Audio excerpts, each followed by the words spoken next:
All right, we're loaded up.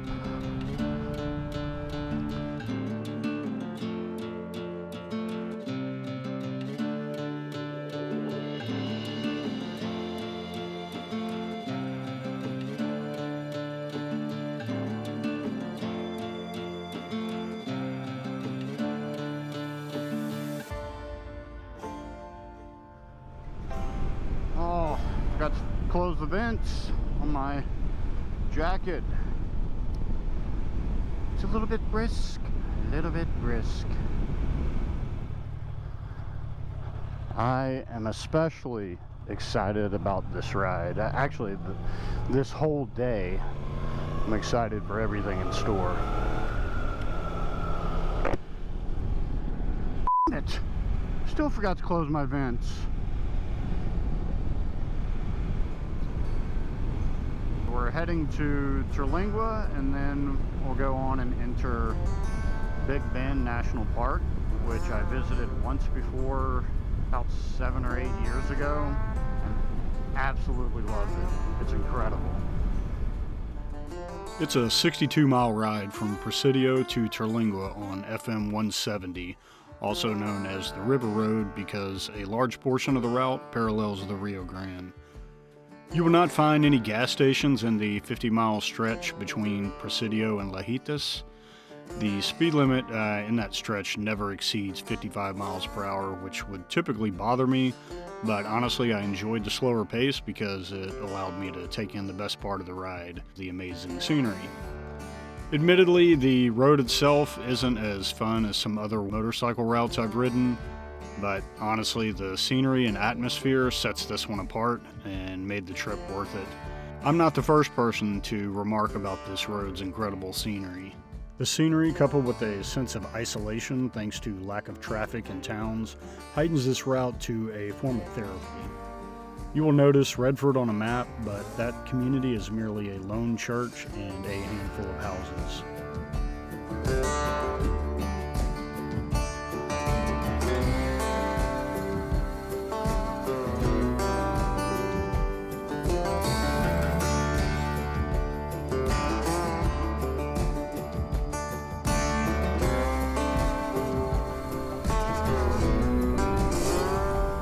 So as I came around the bend back there behind me, I saw these teepees, and at first I was thinking, what the heck? My brain immediately knew those are teepees, but I was thinking, what in the world is that? Of course, I got closer and see it's a picnic area right here along the side of the road. My eyes are tearing up. Not because I'm getting emotional about the scenery, it is really incredible, but because it's windy, it's still a little brisk, it's making my eyes water. But just stopped off here to get a break, take in the scenery, stretch my legs. Not too far from Terlingua, I think it's about another 25 minutes, something like that. There's no cell service through here whatsoever. This is part of Big Bend Ranch State Park. The river is right over there, so that behind me there, that's Mexico. But nice little area to stretch, have a lunch if you want, or just grab a snack.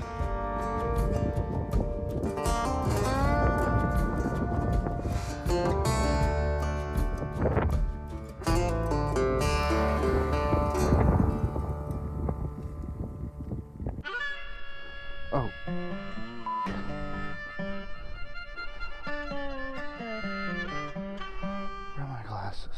Where are my glasses? Oh, crap.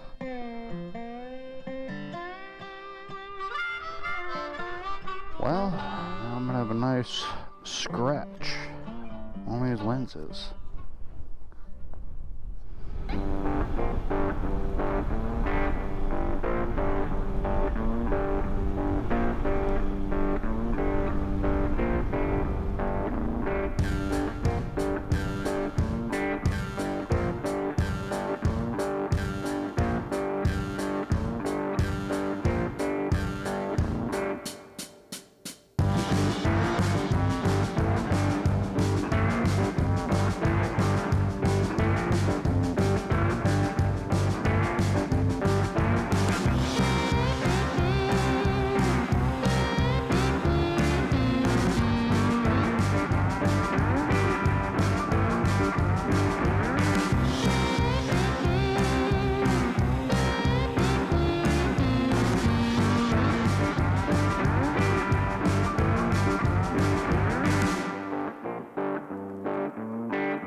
close to Terlingua because you start seeing more buildings, people.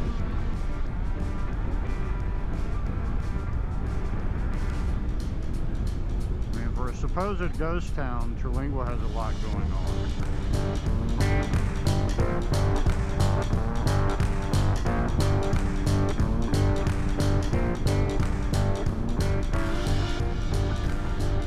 Okay, gassed up in Terlingua. Now I'm gonna head to Big Bend. Don't know what that person's doing. I guess they're going straight. As you can see there's quite a line at the gas station. Been here once before. I actually stayed at that RV park behind the gas station, and unless it's changed in the last 7 or 8 years, that's the only gas station here.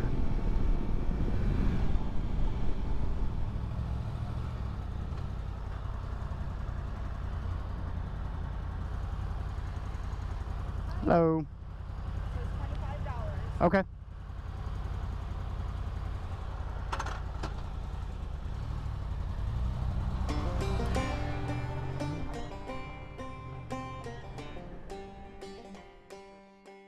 In my opinion, Big Bend is one of the most underrated national parks in the United States. The fact it's overlooked by so many people is part of the draw.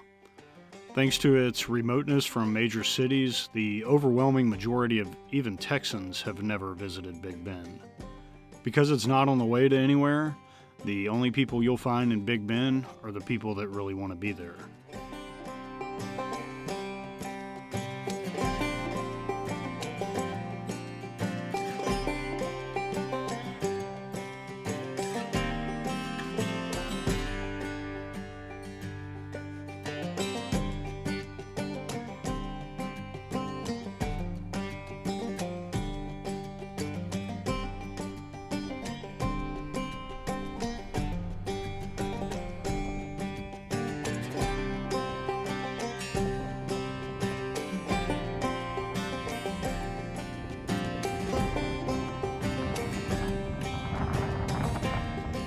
I mean, the views are incredible here. You can see, I don't know, maybe you can see, last stop I made, I had a little mishap. I don't know if it's from it just falling or me kicking them or something, but it's got a nice scratch on the lenses now. But fortunately, these are just a spare pair that I use just for riding. So it's not ideal, but it's not the end of the world either. But at least I have my glasses. I was afraid that maybe I'd stepped on them and completely smashed them. That would not be good.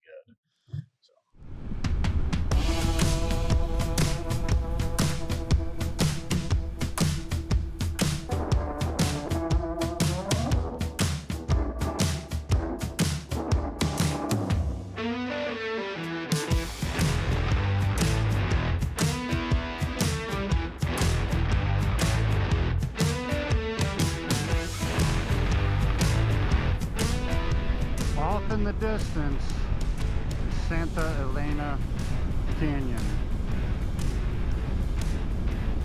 That image is seared in my brain from the only other time I've been here.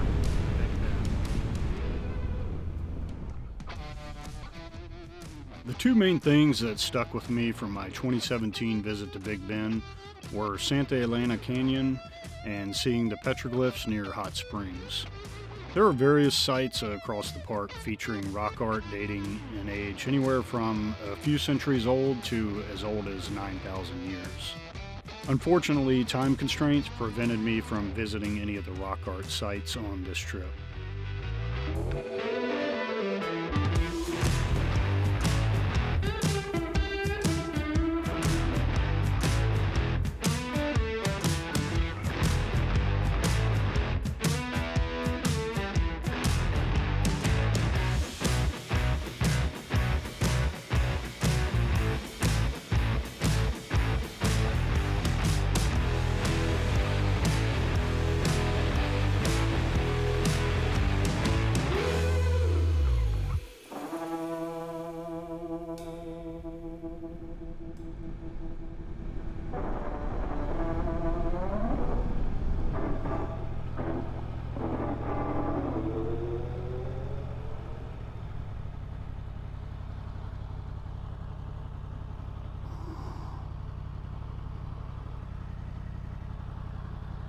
The Santa Elena Trail is easy if you are simply walking to the riverbank to get a closer view of the canyon, and in my opinion, it is well worth the short walk. I have no words to explain the feeling I get being next to this amazing feature. It's something that has stuck with me for years and something I wanted to experience again. It's difficult to capture scale in video, so I've highlighted a group of hikers alongside the 1,500-foot canyon walls.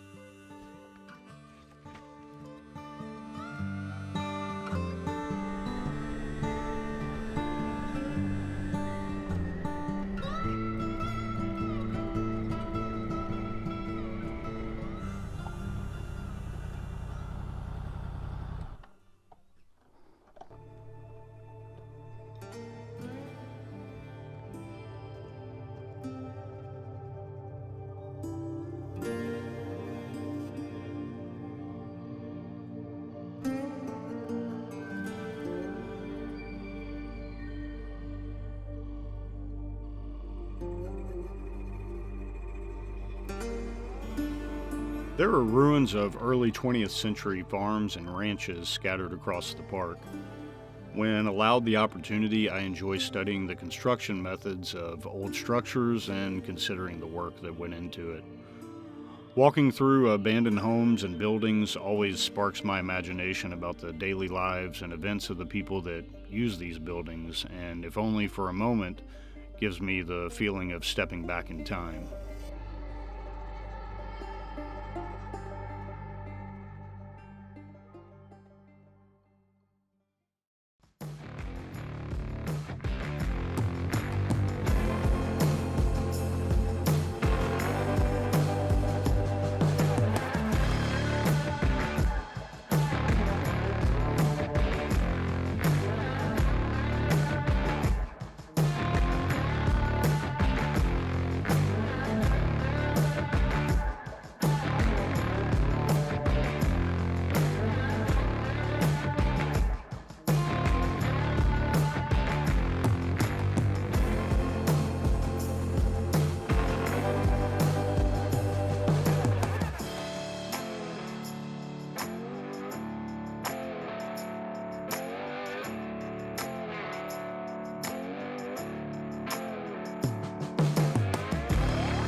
After leaving the sublet house, I planned to ride to the visitor center by the Chizos Mountain Lodge.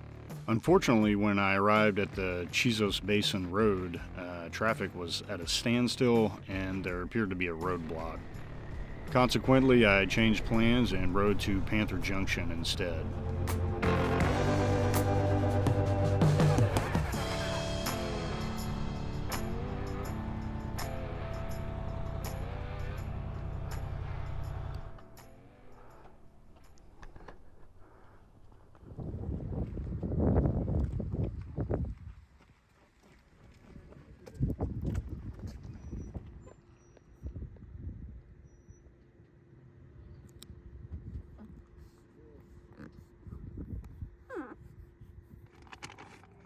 Having my lunch, which is again some beef jerky. I also have some pretzels. I've never had these. You need to try them. I'm not a pretzel guy, but that honey mustard seasoning on it, oh my gosh. I can devour that thing. Like I said, I don't like pretzels, but the honey mustard drowns it out so much it makes pretzels taste great. That's kind of a miracle. Oh my gosh. Just try them if you haven't.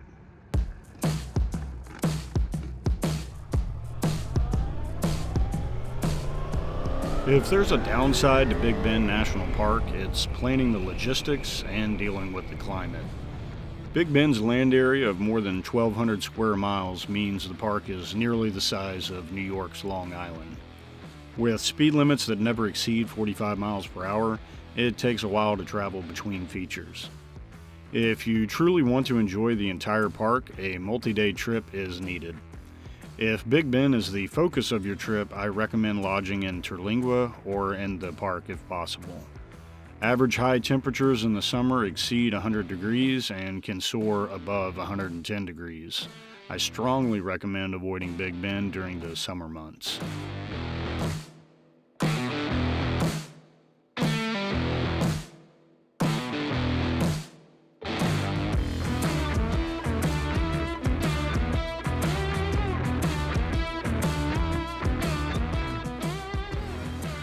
Once I left Big Bend, I filled up the gas tank at the only gas station in town before taking a quick ride through part of the so-called ghost town portion of Terlingua. Home to several restaurants, motels, and a few shops, Terlingua has quite a bit to offer for a supposed ghost town. Perhaps I'm getting too hung up on the term ghost town. I'll admit it's still cool to see some of the old adobe buildings, and the Terlingua Cemetery is a must-see if you're in the area. I did not record inside the cemetery because I felt that would be disrespectful. Nonetheless, tourists regularly walk through the cemetery and study the grave sites. If you enjoyed this video, you'll want to check out my previous video in which I visited the ghost town of Shafter and then toured Fort Davis before riding the Davis Mountains Scenic Loop.